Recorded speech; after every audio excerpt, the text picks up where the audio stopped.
Hi everyone, Ravi Mickelson here with CarbonContest.com and ETv. Here with Aaron Campbell from Campbell Energy. Welcome back, Aaron. Thanks, Ravi. Good to see you, man. Good to see you.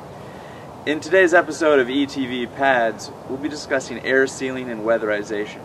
Both are important tools in helping you to save money and are the first steps you should take to improving the energy efficiency of your home.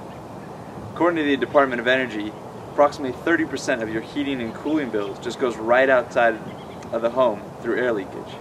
So, Aaron, what can you do? What's the difference between air sealing and weatherization? That's a great question. The key indicator here, the trigger should be the word weather. So weatherization is basically people trying to stop typically winter from entering their house. Weatherization is usually limited and can be, but it can be expansive. It can include air sealing, but it's usually kind of like the minimal of what people usually do, just to keep a little bit warmer in the wintertime. Air sealing is a whole house approach. It's multi-climate, multi-season, and we're basically trying to stop all air in the wintertime and the summertime, because when you control the air in your house, then you control the energy loss. So one thing people are always asking me about is using insulation to stop drafts.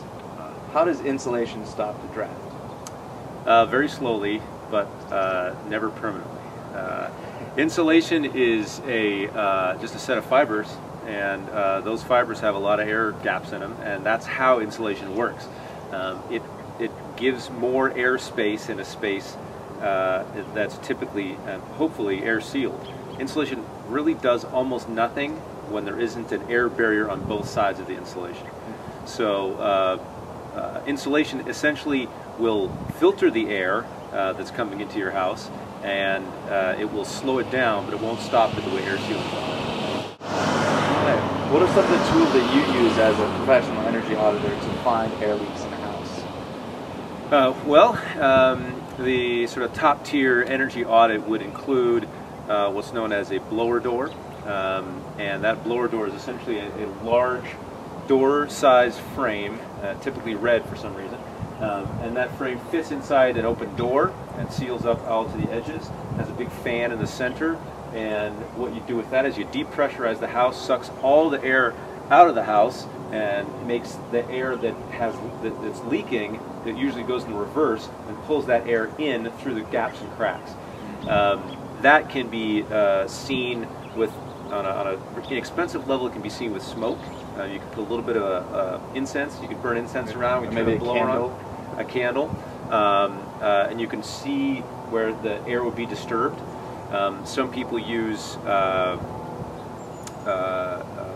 the back of their hand to kind of get their hand wet, or spray some water on the back of their hand. They can feel the air moving in different areas.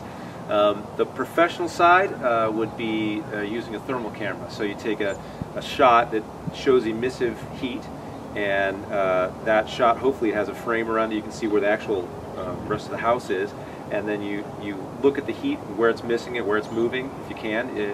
Typically, you got to have some skills to do that. But you can do definitely a lot of the work that needs to be done by just simply, turning on all the fans in your house and looking around, using a smoke stick or a incense, and just your common sense. If you see light coming out of crack, then you know there's a hole.